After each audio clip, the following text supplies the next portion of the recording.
கரம்பக்குடி அருகே நீட் தேர்வை ரத்து செய்ய வலியுறுத்தி கல்லூரி மாணவர்கள் போராட்டத்தில் ஈடுபட்டனர். புதுக்கோட்டை மாவட்டம் கரம்பக்குடி அருகே செயல்பட்டு வரும் அரசு கலை மற்றும் அறிவியல் கல்லூரி நுழைவு வாயில் முன்பு இந்திய மாணவர் சங்கத்தினருடன் 100க்கும் மேற்பட்ட கல்லூரி மாணவர்கள் இணைந்து நீட் தேர்வுக்கு எதிராக போராட்டத்தில் ஈடுபட்டனர். அப்போது நீட் தேர்வை உடனடியாக ரத்து செய்ய கோரியும், நீட் தேர்வில் நடைபெற்ற முறைகேடுகள் மீது புலன் விசாரணை நடத்த கோரியும் உள்ளிட்ட பல்வேறு கோரிக்கைகளை முழக்கங்களாக எழுப்பினர்.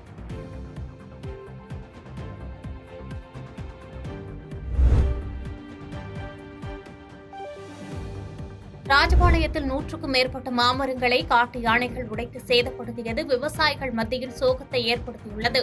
விருதுநகர் மாவட்டம் ராஜபாளையம் மேற்கு தொடர்ச்சி மலை அடிவாரத்தில் அமைந்துள்ள வனசுத்தி காடு பகுதியில் சுமார் 50 ஏக்கர் பரப்பளவில் விவசாய நிலம் அமைந்துள்ளது. சோமையாபுரம், அம்பேத்கர் நகர், மாலையாபுரம் உள்ளிட்ட பகுதிகளைச் சேர்ந்த வனராஜ், லிங்கம், பொன்னுச்சாமி உள்ளிட்ட 20 விவசாயிகள் அங்கு மா விவசாயம் செய்து வருகின்றனர். இந்த நிலையில் கடந்த சில தினங்களாக வனப்பகுதியில் இருந்து வரும் காட்டு யானை கூட்டம் விளைந்த நிலையில் உள்ள மாமரங்களை ஒடித்து சேதப்படுத்தி வருகிறது. இதனால் தங்களுக்கு ரூபாய் 10 லட்சம் வரை இழப்பு ஏற்பட்டுள்ளதாக கூறும் விவசாயிகள், கடந்த ஆண்டு இதேபோன்று யானைகளால் சேதப்படுத்தப்பட்ட மரங்களுக்கு இதுவரை இழப்பீடு வழங்கவில்லை எனவும் தெரிவித்தனர். வனத்துறை அதிகாரிகளுக்கு தகவல் தெரிவித்தும் உரிய நடவடிக்கை எடுக்கவில்லை என்று கூறும் விவசாயிகள், விவசாயிகளின் நலனை கருத்தில் கொண்டு யானைகளால் சேதப்படுத்தப்பட்ட மாமரங்களுக்கு உரிய இழப்பீடு வழங்கவும், வனவிலங்குகள் விவசாய நிலத்திற்குள் வருவதை தடுக்க வனத்துறை மற்றும் தமிழக அரசு நடவடிக்கை எடுக்க வேண்டும் எனவும் விவசாயிகள் கோரிக்கை வைத்துள்ளனர்.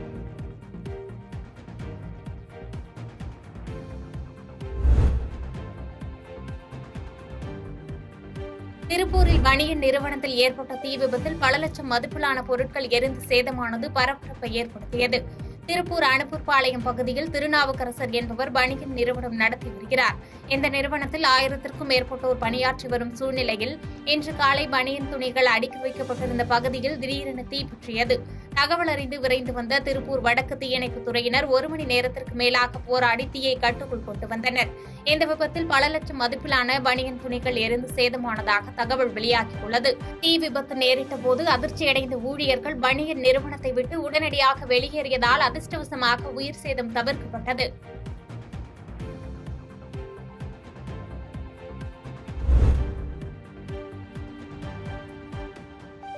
நெய்வேலி என்எல்சி இந்தியா நிறுவனம் மற்றும் ஜவஹர் கல்விக் குழுமம் நடத்தி வரும் பள்ளியில் ஆசிரியர்கள் உள்ளிருப்பு போராட்டத்தில் ஈடுபட்டது பரபரப்பை ஏற்படுத்தியுள்ளது.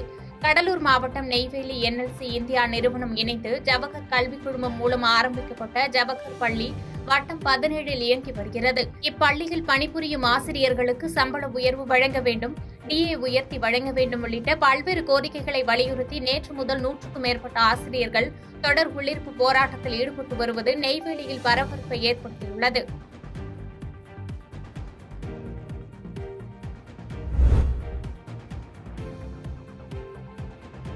ஒசூர் மாநகராட்சியில் ஆய்வு மேற்கொண்ட அதிகாரியிடம் தூய்மை பணியாளர்கள் அடுக்கடுக்கான புகார்கள் தெரிவித்தது பரபரப்பை ஏற்படுத்தியது. கிருஷ்ணகிரி மாவட்டம் ஒசூர் மாநகராட்சி அலுவலகத்தில் தூய்மை பணியாளர்களுக்கான தேசிய ஆணையத்தின் தலைவர் வெங்கடேசன் தலைமையில் கூட்டம் நடைபெற்றது.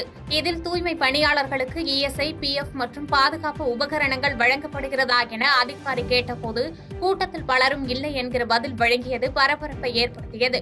பின்னர் கூட்டம் முடிந்து வெளியே வந்த ஆணைய தலைவர் வெங்கடேஷை சூழ்ந்து கொண்ட தூய்மை பணியாளர்கள், பட்டியலின ஜாதியை சேர்ந்த தூய்மை பணியாளர்கள் யாருக்கும் தகவல் தெரிவிக்காமல் கூட்டம் நடத்துகிறார்கள் என்றும், தினந்தோறும் தொந்தரவு கொடுத்து பணியை விட்டு செல்லுங்கள் என மிரட்டுவதாகவும் பல்வேறு குற்றச்சாட்டுகளை அடுக்கடுக்காக முன்வைத்தது பரபரப்பை ஏற்படுத்தியது.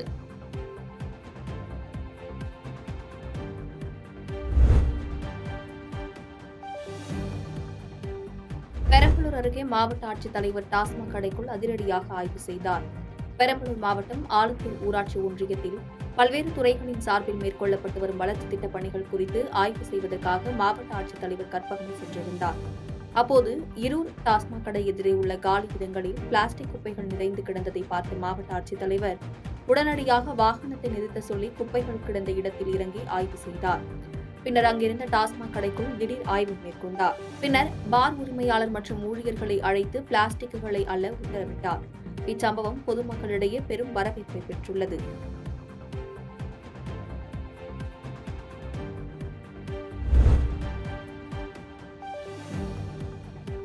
வண்டலூர் அடுத்த கொளப்பாக்கத்தில் போதை மறுவாழ்வு மையம் சார்பில் கல்லூரி மாணவ மாணவிகளின் போதை விழிப்புணர்வு பேரணி நடைபெற்றது. செங்கல்பட்டு மாவட்டம் தாம்பரம் அடுத்த கொளப்பாக்கம் ஸ்ரீ பாலாஜி கல்லூரியில் அடாப்ட் குடிபோதை மறுவாழ்வு மையம் மற்றும் ஸ்ரீ பாலாஜி கலை மற்றும் அறிவியல் கல்லூரி NSS மாணவர்கள் இணைந்து உலக போதை ஒழிப்பு தினத்தை முன்னிட்டு மாபெரும் விழிப்புணர்வு நிகழ்ச்சி நடைபெற்றது. இதில் வேண்டாம் போதை என்ற தலைப்பில் கையெழுத்து இயக்கம் நடத்தப்பட்டது. இதனைத் தொடர்ந்து மாணவ மாணவிகள் உறுதிமொழி எடுத்துக் கொண்டனர்.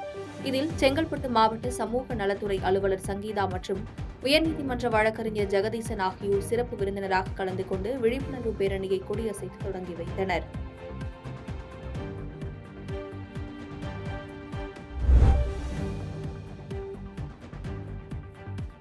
தமிழகம் முழுவதும் பணிபுரியும் தூய்மை பணியாளர்களை நிரந்தரம் செய்ய வலியுறுத்தி உழைப்போர் உரிமை இயக்கம் சார்பில் பொன்னேரியில் கண்டன ஆர்ப்பாட்டம் நடைபெற்றது. திருவள்ளூர் மாவட்டம் பொன்னேரியில் உழைப்போர் உரிமை இயக்கம் சார்பில் கண்டன ஆர்ப்பாட்டம் நடைபெற்றது.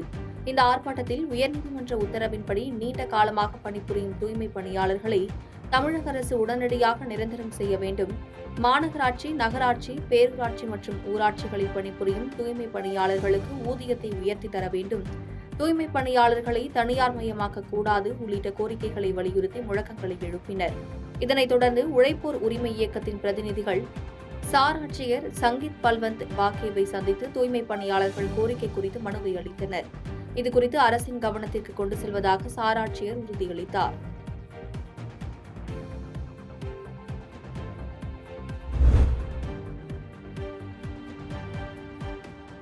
தாரமங்கலம் நகராட்சியில் சுகாதார திட்டப் பணிகள் 2.5 கோடி மதிப்பில் தொடங்கி வைக்கப்பட்டது. சேலம் மாவட்டம் ஓமலூர் தாலுகாவில் தாரமங்கலம் நகராட்சி உள்ளது. 27 வார்டுகளை கொண்ட நகராட்சியில் தற்போது 50 கோடி ரூபாய் மதிப்பிலான வளர்ச்சி திட்டப் பணிகள் நடைபெற்று வருகிறது. இந்த நிலையில் நகராட்சியில் உள்ள 10 வார்டுகளில் சுகாதார திட்டப் பணிகள் மேற்கொள்ள 2.5 லட்சம் கோடி நிதி ஒதுக்கீடு செய்யப்பட்டது.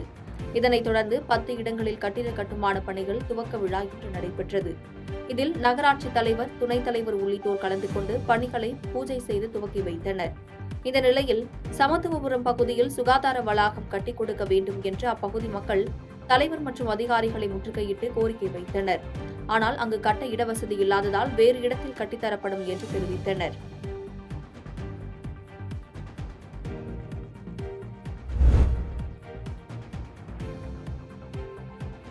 உதகை சுற்றுவட்டார பகுதிகளில் அறுவடைக்கு தயாரான வெள்ளைப்பூண்டு தற்போது அறுவடை செய்யப்பட்டு வருகிறது.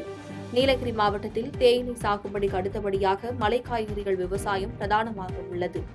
கேரட், பீட்ரூட், உருளைக்கிழங்கு, முட்டைக்கோஸ், பூண்டு உள்ளிட்ட மலை காய்கறிகள் மற்றும் ஏற்றுமதி தரம் வாய்ந்த ஆங்கில காய்கறிகளை விவசாயிகள் பயிரிட்டு வருகின்றனர். குறிப்பாக நீலகிரியில் விளையும் வெள்ளைப்பூண்டு அதிக காரத்தன்மை கொண்டதாகவும் மருத்துவ குணம் உடையதாக உள்ளது. இதனால் மாவட்டத்தின் சுற்றுவட்டார பகுதிகளில் பூண்டு அதிக அளவில் பயிரிடப்பட்டு வருகிறது. இந்நிலையில் அறுவடைக்கு தயாரான வெள்ளை பூண்டுகளை விவசாய நிலங்களில் தரம் பிரித்து சந்தைக்கு அனுப்பும் பணியில் விவசாயிகள் ஈடுபட்டுள்ளனர். இதனால் விவசாயிகள் மகிழ்ச்சியடைந்துள்ளனர். பாதகம் செய்பவரை கண்டால் நாம் பயங்கொள்ளலாகாது பாப்பா, மோதி மிதித்து விடு பாப்பா, அவர் முகத்தில் உமிழ்ந்து விடு பாப்பா. அண்மை செய்திகளை உடனுக்குடன் தெரிந்து கொள்ள இணைந்திருங்கள் இயம்நாடு தொலைக்காட்சியுடன்.